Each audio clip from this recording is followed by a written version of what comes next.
it's time for your weekly dose of movie news, reviews, and the occasional rumor. Here's your host, Todd Vandenberg, Lee Vowell, and Rob Steele. This is Cinema Savants. And coming up in this week's show, Shazam! Raps. Not that way. Captain Marvel changes slightly, and Martin Riggs is apparently not who we thought he was. But we'll get to that in a minute. First, I want to start with actually a technical note. If you use the program Kodi as your media server in your house or on your phone or whatever, chances are you're familiar with not the Internet Movie Database, IMDb, but the TV database, thetvdb.com. Now, chances are that's how you have your TV programs hooked up through this program. Don't panic, but the TV database got a massive overhaul, and it looks like it was now made this millennium instead of last millennium. It still works the same on Kodi. Don't panic, but take a look. It's very nice now. Meanwhile, in news that we actually care about, or something like that. I don't know. Good Morning America ran a story this week that threw me off. I wasn't expecting them to bring up that people want there to be another rating for movies. So I would have thought, we got PG, PG, PG-13, R, NC-17, and however many X's you want to throw on a movie for porn. Now they want to add PG-15. Did you guys see this week? I thought this was very odd. I did. I saw it in the outline. That was helpful. That's also the only place I saw it. The parents in this study that was conducted felt that movies with unjustified but bloodless gun violence, which I assume means like the A-Team used to be, are okay for 16-year-olds but not 15-year-olds. Really, I didn't realize there was that much of a switch between the ages, even though two of my kids passed those ages a while ago. I think it's because at 16 you can borrow your dad's guns to shoot up your high school, and at 15 probably not. That's what I'm assuming. There we go. I think that's it. I also thought it was very weird that they classified justified and unjustified violence in this story, with justified movie violence being movies like White House Down or Live Free or Die Hard, unlike Terminator Salvation and Taken were unjustified. See, I would think justified violence would be like, 12 Years a Slave, not when violence towards whites, or something like something historical instead of something, just random. Live free and die. Yeah, why is that justified? Saving Private Ryan, that's justified violence. If it's historically based, yeah, I agree. Yeah. Any Quentin Tarantino movie is unjustified, but more fun. So there you go. Maybe parents could take some responsibility and find out a little bit about the movie before they schlep their kids in. Wait, you're asking people to be parents again? Like the lady who had her 6-year-old and her maybe a 7-year-old and roughly 4-year-old watching Deadpool, not Deadpool 2, but Deadpool when it came out, and it was like 3 rows ahead of me. It's like, you might kind of just do a little extra research before you take your kids to the latest comic book hero movie. Step 1, look at that little letter at the bottom that says R. Even aside from that, because then it goes back to, I need perfect guidance. I need PG-15, and then we'll need PG-7, and then we'll need, find out a little bit about the movie. It takes, how long would it take? Because they all have the little blurb, again, if you need a helping hand, why it's rated the way it's rated. If it says even violence. with a 4-year-old, though, I'm not taking that 4-year-old to a superhero movie. There's too much violence. Yeah, there is. There's a ton of violence. It's just... Maybe if they re-release the Christopher Reeve Superman movies, then you can take your 4-year-old. Otherwise, no. This goes back to the whole thing. It was like, we're going to blame the media and we're going to blame the culture instead of taking responsibility for what you're allowing your kids to watch.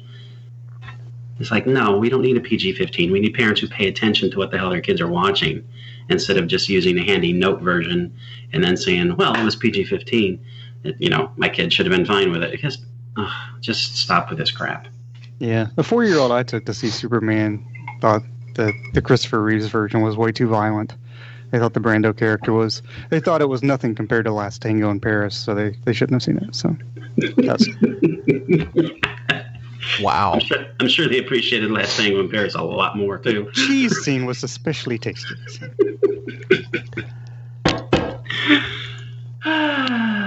So it's a fine film. If people haven't seen Last Tango in Paris, just throwing it in. It's a good film. It's just that... Which, by the way, is rated PG-35. I thought it was 36. Anyway, moving on to your child.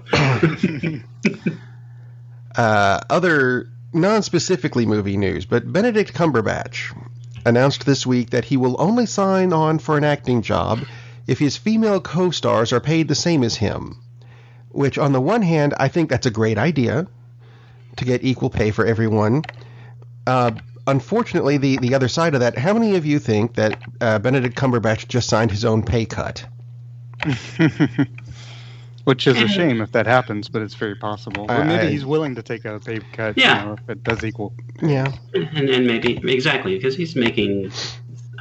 who knows what he made for his Marvel films, but I'm sure it was a pretty penny. And, yeah, I agree with you guys. Substantially compensated. He's probably okay with that.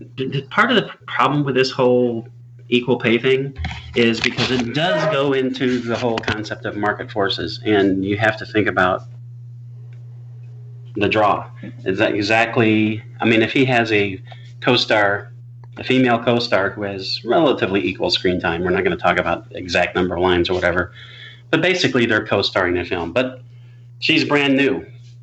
Is she going to be the draw, or is he going to be the draw? I mean, you have to think about that. And this can be flipped easily too. I mean, if you get a Meryl Streep with Steve, whoever the hell Steve is, Steve is not the draw from Blue's Clues. There we go. Well, a lot of people pay to see Steve. Actually, I would probably pay to see Steve. No, I mean, but it's a good... You guys, they're both valid points. I guess the difference is the actor themselves really only has... once the movie's done, they're not involved really... They're not getting paid to do marketing. It's just part of their contract to make the film in the first place. Yeah. So really what control they have is, okay, I'll do this movie, but you also have to do this. So that's really the only power they have when the movie's made. Most of them, anyway. So that's, in his case, it's they may not be thinking about, this what this movie's going to make and things like that.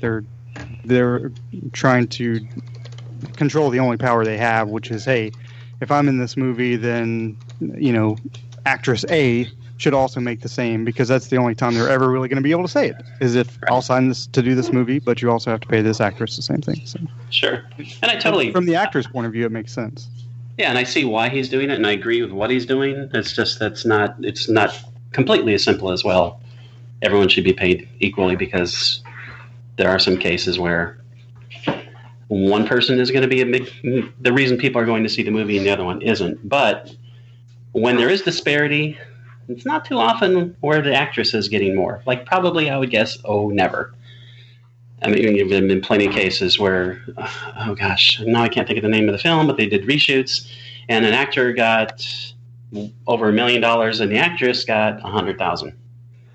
Wasn't that the thing with Matt Smith doing the? It wasn't Matt Smith, although I'm sure that happened too. Oh well, Matt Smith was getting paid more for The Crown, and it's just goes on and on and on. It's a million, well, not a million, but there are literally hundreds of examples. Yeah. And virtually every one of them, the actor is getting paid more than the actress, which is pretty ridiculous. So I totally see where it's coming from. It's just that in some circumstances, and like you said, when you've got Meryl Streep is the one who needs to get the bigger paycheck. I mean, even if Jesus Christ comes back and decides to be in the movie, Meryl needs to get the bigger paycheck because she's got the established acting chops. Right. Or Charlize Theron or Jennifer Lawrence at this point, maybe. Depending on the film. So. Yeah, exactly. Well, moving on to actual movie news, I saw this yesterday where Rhett Reese and Paul Wernick who recently wrote the Deadpool sequel, have signed on to make the new adaptation of Clue, which does not need to be remade. I thought the original was brilliant, actually. But they're going to make an R-rated version of Clue. No, I don't think we need that. Do you think we need that? I think that's a horrible idea. I wonder what makes it R. I mean, what about Clue would warrant an R rating? Violence? I was going to say it's a murder mystery. So. My guess is they're just going to throw language into it unnecessarily. The first one, it didn't need it. Well, it's got to be some pretty harsh language to get an R these days. That's probably true. Yeah, I would say it's murders and language, and I'm sure they'll throw in a couple of boffing scenes. Just why not? Yeah, because the first version needed that. So no, it didn't. Yeah, I don't need a PG-15 or PG-13 or G-rated version of Clue. So I could care less. Is it just me? Because I actually did think the first version was it's one of my favorite movies. I thought it was excellent. And the marketing for it with the 3 different endings.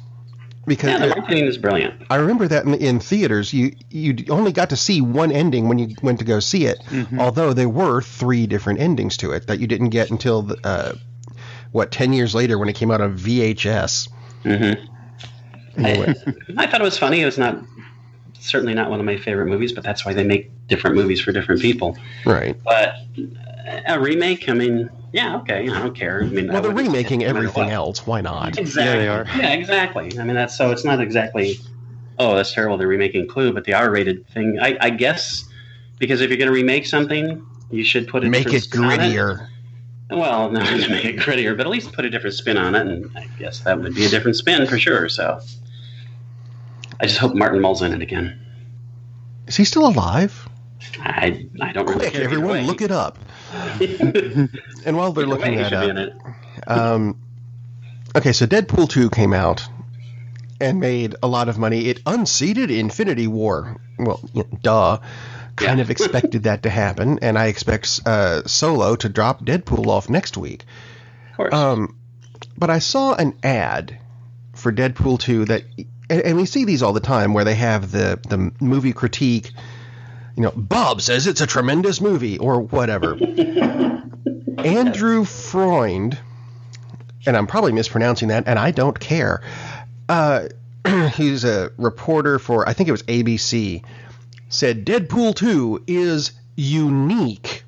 And I thought, it's a sequel, you ass clown. It is not unique. It the opposite of unique. And at that point, I went, you know what? I'll wait till it comes out on video, because that right there made me go, yeah, no, I'm not going.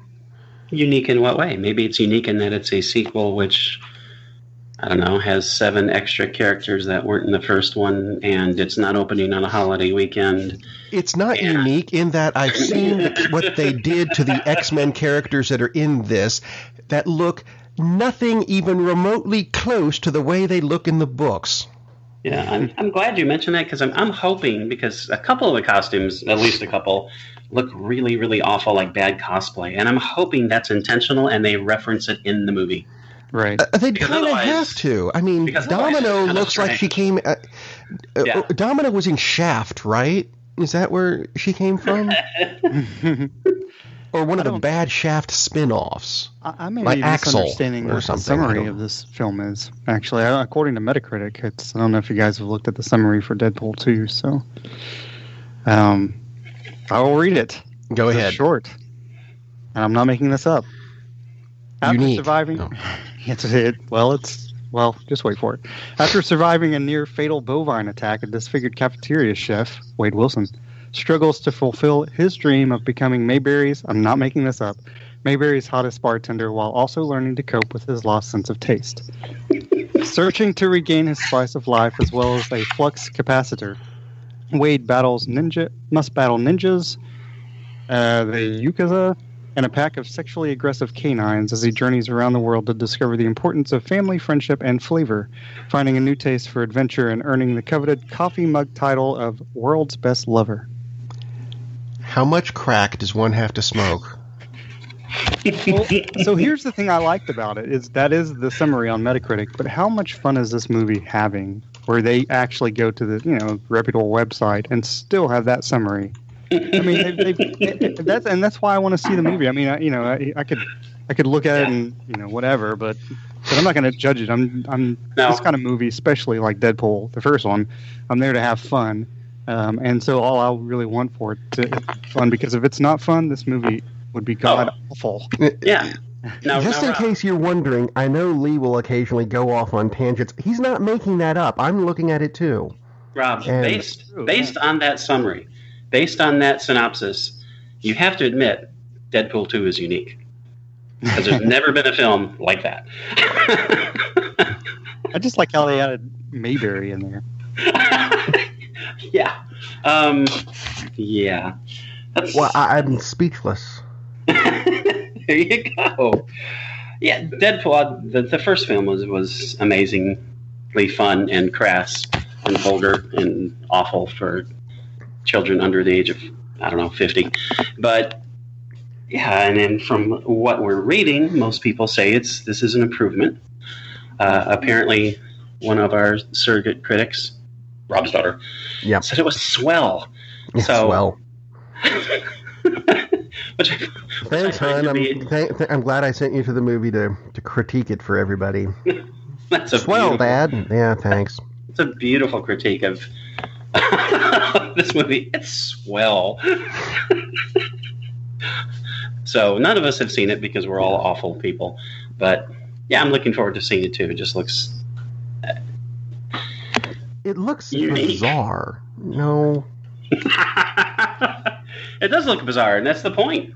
I've seen movies where they've done crack before they filmed before. Yeah, but and that's kind of what this looks like, though. It's just odd. I'm not going to go with unique. I can't do that. Highly odd, which is fun.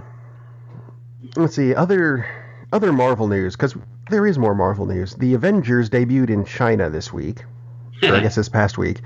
Mm-hmm. Took in another $200 million.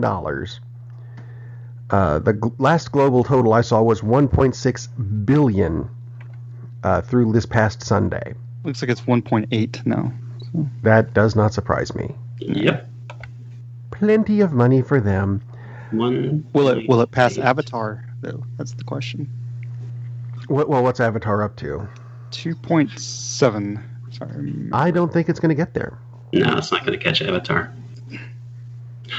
But it's a lot better movie, so that's okay. That is true. Other Marvel news. After they finished the Captain Marvel movie, Kevin Feige, and that is how it's pronounced, I called Marvel and asked, they're going to make a movie using the Kamala Khan version of Miss Marvel, which would mean not just a female-led superhero movie, a female Muslim-led superhero movie. Does that make it any more interesting for you? I'm just like, ooh, it's another character. And I'll admit, I'm not as familiar with this variation of Miss Marvel as the other one. Doesn't make it more interesting for me, but it does make it pretty ballsy for Marvel. That is true. Agreed. I like that. I mean, the little I know about the character, it's a pretty interesting, compelling character, and they don't just ignore the fact that she's Muslim or a young female, so which would be kind of the whole point of doing that. So I think that's awesome. They're a little late to the game of having female-led films, obviously, compared to even Warner Brothers figured that out before they did. But odds are they'll actually do a really good job with it. I think it looks like it'd be interesting. Yeah. Other Captain Marvel news, they said they're not going to follow the familiar origin first movie stereotype, which they laid out as, let's see, where was it? In the first act, you meet the character, they have a problem and get their powers by the end of the first act. Second act, they learn about the powers. And the third act, they probably fight a villain. Wow, that actually sums up pretty much every first superhero movie. It does. And they said they're not doing that. They haven't said specifically what they're doing. So in this movie, I know, they're going to do the Incredibles 2 thing. Rachel, she's going to sit in her at home and just raise children that don't belong to her. Yeah, no villain, no powers. That would be a cool movie.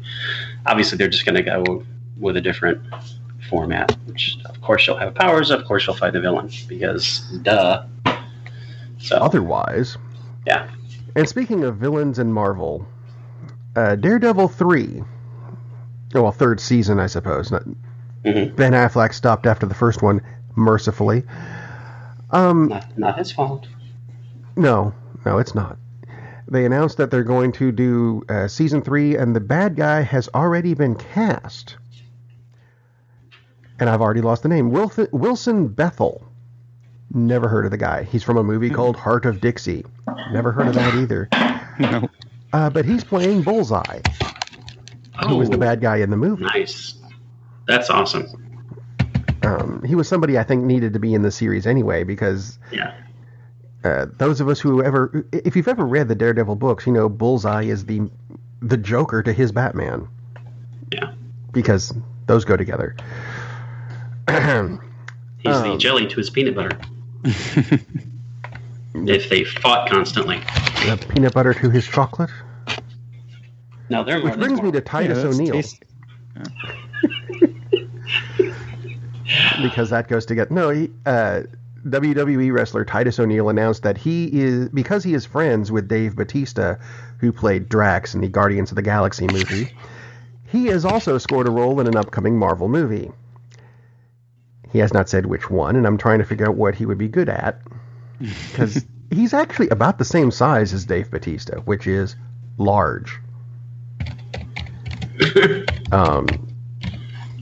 guys got any ideas of who he could be? MODOK. He'll play MODOK. No, his head's not big enough. I actually did like the idea of, who was it? Peter Dinklage, I thought was actually a brilliant idea for MODOK. Oh, yeah. It didn't happen. No. Nor do I suspect it's going to, but... Not at this point, no. No. Anyway, moving on to, DC Comics. Because they had some odd stuff this week. The Shazam film finished filming, or shooting, or whatever they want to call it, and it's going to come out April 5th, 2019. Yay. And that's frankly all I got to say about that. I don't... Until I see a trailer, I'm not going to care that much about this movie. I'm not going to care about it at all, to be honest. I'm not a big Shazam fan, so it's like, Okay, see, you're part of the same generation as I am, though. Do you remember back in the 70s when he had his own show? Do you remember the Shazam show? Vaguely, yes. I vaguely remember thinking it was really good until I saw clips of it on YouTube and went, oh, wow. This was not a good show. Which is why I'm kind of going, could have held off on this character. But I did find out this week why they kept mentioning during the upcoming Titan series, why they announced all these members of the Doom Patrol that were going to be in the Titan series, and that's because they're doing a Doom Patrol series. Go figure. They're already spinning off from the Titan series.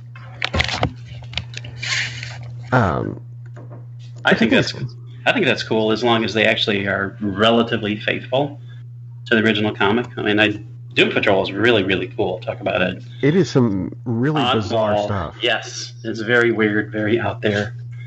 So I like that. I like that quite a bit. As long as they do better than the pictures we've already seen of Beast Boy and Starfire. Yeah, well. Which do not look good. Let's see, other DC news we had this week. Chris McKay, the guy who directed the Lego Bat movie, is still attached to the Nightwing film and has spent the entire week denying that Zac Efron was cast as Dick Grayson. I consider this good news. Because I like Nightwing. I don't know about Chris McKay directing a Nightwing film, but you know what? Whatever. As long as it's not Zac Efron. So... That would be a very different take on it, I would think. Yeah. A comedy. Damn. Yeah. I mean, if they do a Lego Nightwing movie, then I can see Zac Efron doing the voice. Fine, as a Lego one, he can be small and plasticky. Other bat news that came out Sort of this like week. he really is. Actually, you're not that far off, I don't think. Although I think it's really Teflon instead of plastic. Okay. Epix, the movie channel that I had forgotten about, has ordered... I honestly had. I forgot it existed. The movie channel you forgot about. Has ordered a 10-episode TV series called Pennyworth, which is supposed to be... Oh, God. Well, it's the history of Alfred before he came to work for the Waynes. Which is why it's on Epix. It's the series that you will immediately forget about on the movie channel you forgot about. Wow. And just for fun, they've set it in the Gotham universe. But it's not part of Gotham itself, which I'm like, thanks for just contradicting yourself in the same sentence. Wonderful. How about some good bat news? At least I think this is good bat news. Comes out of, actually, the Arrowverse, the DC TV series on the CW, where they're going to actually include Gotham City, but they're not introducing Batman, who has been mentioned, or Robin or anything. They're introducing Batwoman. And I don't know if you guys are familiar with the new version of Batwoman that was introduced, I guess it was about 10 years ago. Yeah. She was in one of the animated movies, too. The one with the word blood in the title, that the rest of which has escaped. Bad blood. Very, very interesting character. No word on who's been cast as her yet, but I think it'll be interesting. And the two of you, judging from your silence, the two of you are just... Bad Blood is what she was in, and... Thank you. Yeah, I mean, it's interesting, but it depends on the execution of it, right? Yeah. That's iffy for DC. Even for their animated movies, unfortunately, lately, it's iffy. So... Although the trailer for the Death of Superman that they're doing, which... I have seen release dates that say November and July, and I'm wondering if they know that those are separate months. Who knows? But it looks good. Let's see, later this month, as in Friday, I think. Is that when Solo comes out? Friday, doesn't it? Yes. Yes, it does. They're already talking about a spin-off for Lando. So the next movie could be Lando, a Star Wars story. Because apparently the character has just taken off and critics love him. I would say that the big reason for that is the person who's portraying Lando. Yes. I agree. That's a huge part of it. Frankly, I'm more interested in a movie about Lando than I am about Solo. For one thing, the actor is more interesting. Haven't seen Solo, and the guy playing Han may be wonderful, may be terrific. So it's not so much of that. It's just we know an awful lot about Han Solo. I mean, obviously, this is going to cover new territory. That's cool. Yeah, because they killed off all the novels, the bastards. But what do we know about Lando? That's much more interesting to me, actually, than a Solo movie. Yeah, I think you have to have the Solo movie first, obviously, but I think the Lando character can be extremely interesting. Even if it had been Bingo Long playing it, they'd made it several years ago. I totally would have gone to see that. I mean, Billy Williams was awesome. Bingo Long, you're such a wonderful person. But Donald Glover Jr. I mean, it just seems like a no-brainer. I mean, I think he's going to be fantastic in the movie. So yeah, I mean, the Lando character's always been. It's like, why would they make a spinoff of just that character? Because it's not a big enough character necessarily.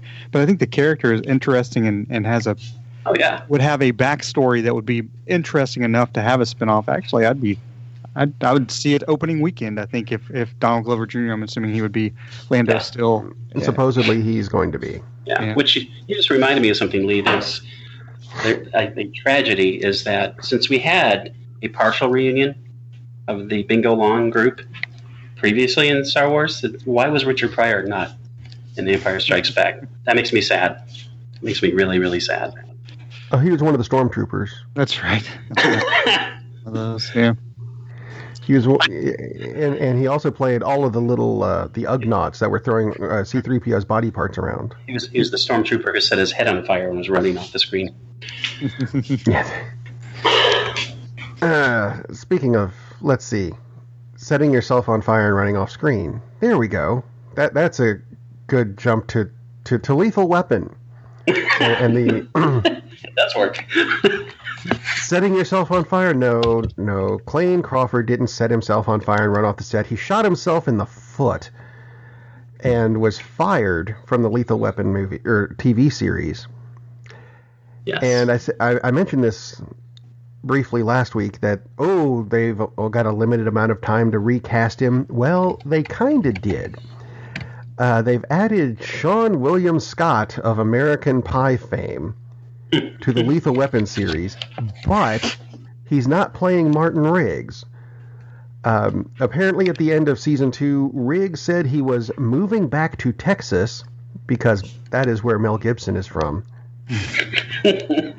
And then he got shot in the chest, so they may kill him. They may just say, nope, he moved back to Texas where people with big hair come from or something, and just introduce Sean William Scott's character as a completely new character and let the series go from there. Which sounds like a hideous idea to me. Well, having not watched any of the series, I don't really care. If I were them, I would kill off the character, though, just to make sure that some producer in the future doesn't try to bring him back. Yeah, exactly. It's like, no, you've caused too much chaos on this set. You're never coming back, dude. So, or you're dead. Isn't he playing his brother? He could be. I haven't seen that part. So, which is, of course, they would both be brothers and obnoxious. Yeah. Eugene Levy as the dad is really good, though. That's one. I'm not making that up. That would explain a lot. You mentioned TV shows that we've never watched, and that's one of them, of course.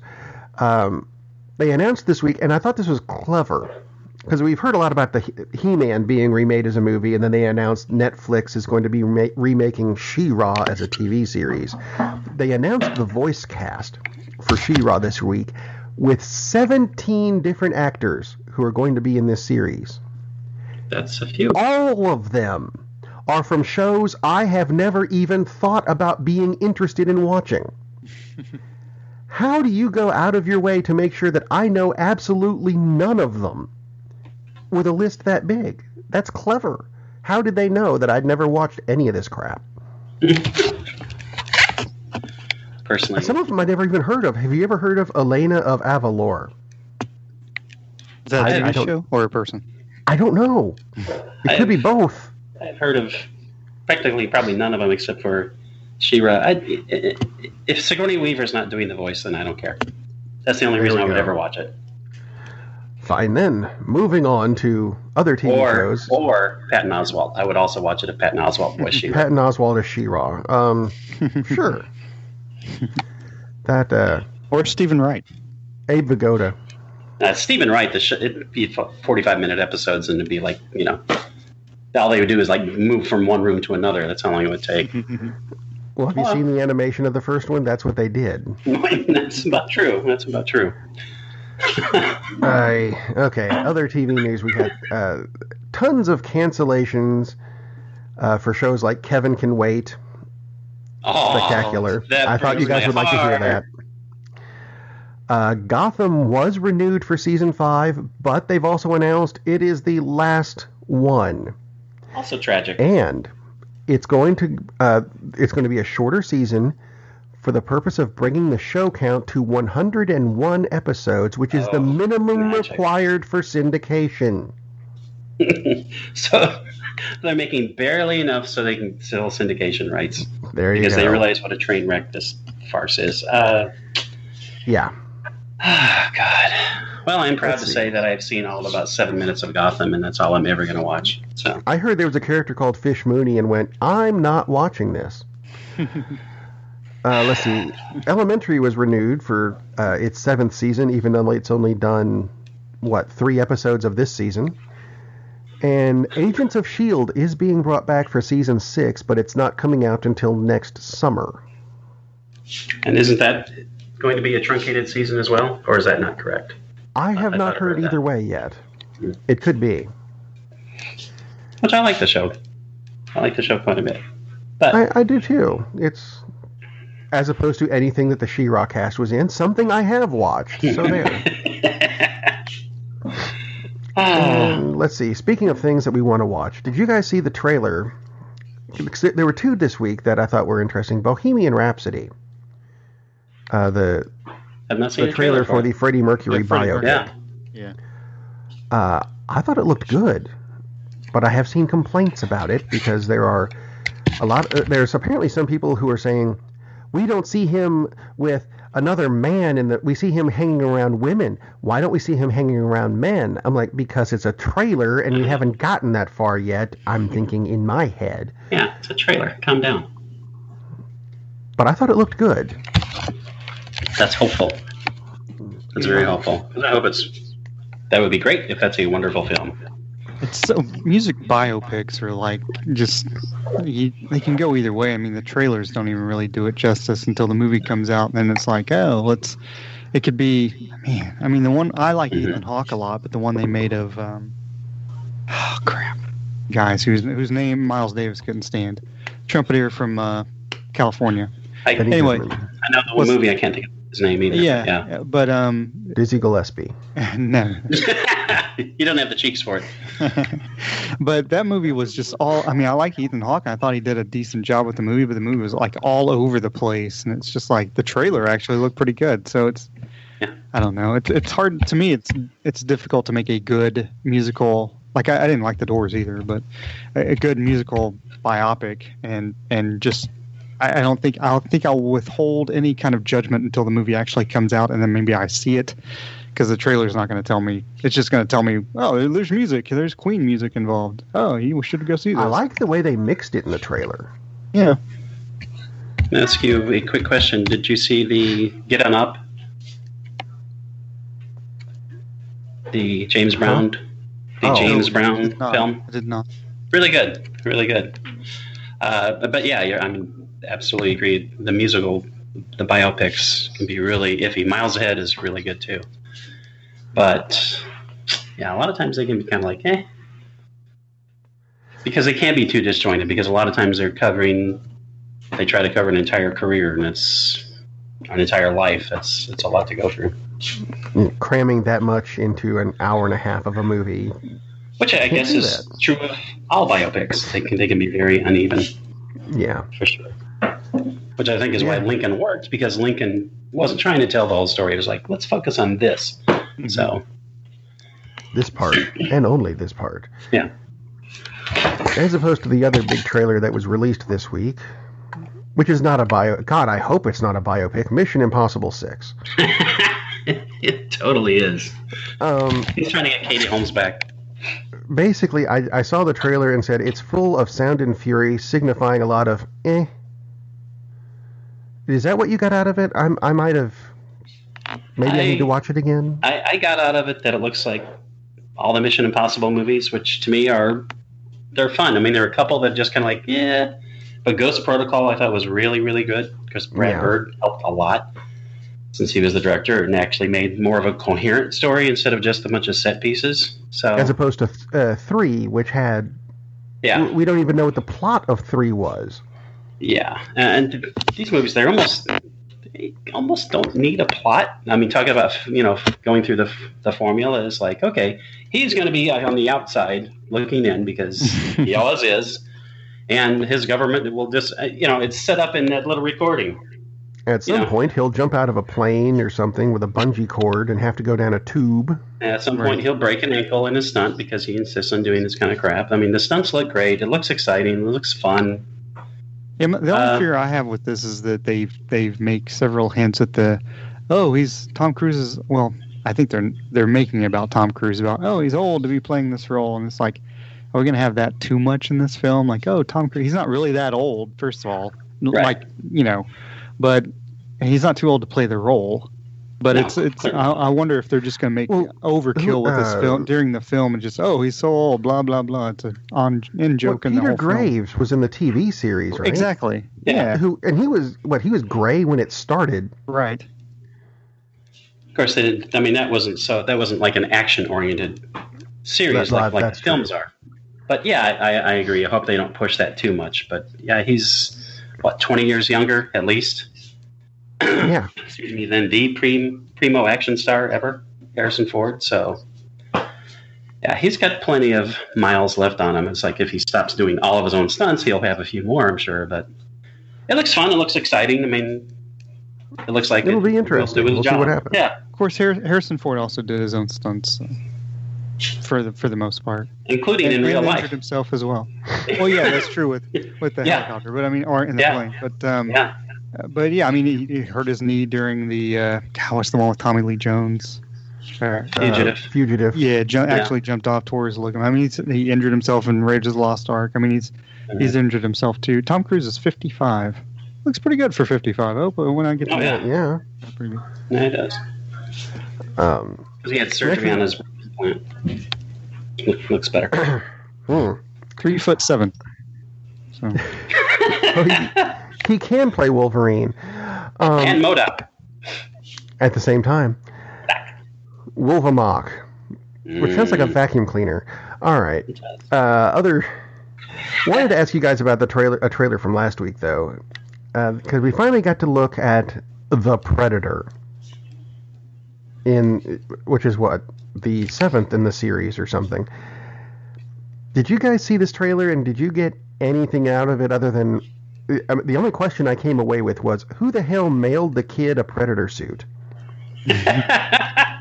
I have not seen the trailer because I'll watch it when it hits streaming services. I mean, honestly, even with MoviePass, I don't think I'm going to go see it because this kind of Predator fatigue has set in.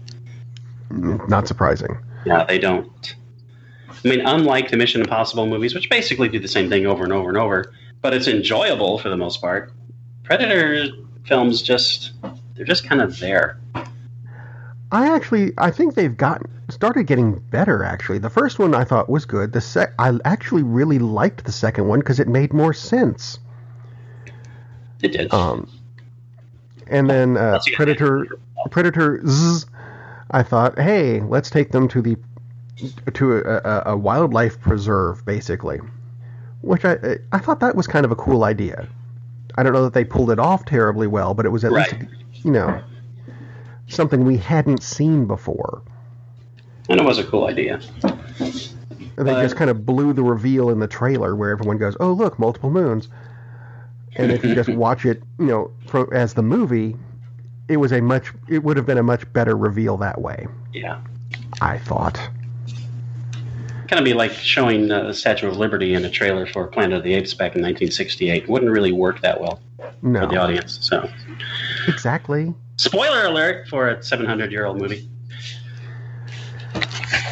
Yeah, something like that. Anyway, I have now officially run out of new stuff. Which is fine, I suppose. Something we didn't do last week, though, was the greatest TV program of all time of the week. I've also lost track of whose turn it is. I believe it's my turn. I was thinking it was. At least that's what the notes say. I don't know if it's my turn, but the notes. That's why I put it's Todd's turn. The preview notes say it's Todd's turn again. So this would be my second go around. So this is not my favorite TV show of all time because I already did that one. And I'm not going to say what it was because you just have to go back and listen to it again. The whole show. So you get to that part, which was boring. So my boring segment this time, another of my favorite TV shows of all time. And I thought of a couple, but I know Lee will cover some of these also because we have crosstalk on some of our favorite shows, so I will not steal one because I know he'll go with that later. I will go with The Office. So I think The Office gets a bad rap I'm speaking of the American version, which many people view as a ripoff of the original British version. But it went in a lot of different directions than the British version did. And it gets a bad rap because after the lead character of the ensemble left, Steve Carell, and he left after 7 seasons, the show, I wouldn't say it fell apart, but the whole quality changed. Is that a shark I see you jumping? No, I don't think it was a shark. Okay. I don't think it was a shark. I don't think it even jumped a mackerel. But it certainly wasn't the same show. They did some interesting things. They brought in Will Ferrell for, I think it was a 4-episode run, which was fun. Then they eventually brought in James Spader, which totally changed it because he's a very strange character, which, imagine that, James Spader playing this strange character. No. I think they did bring it back, though, in the 9th run. And the last few episodes, they brought the thing full circle, and it really worked, where they did the payoff of, and if somehow no one knows what The Office is about, is supposedly it's a documentary of the daily life in just a typical office.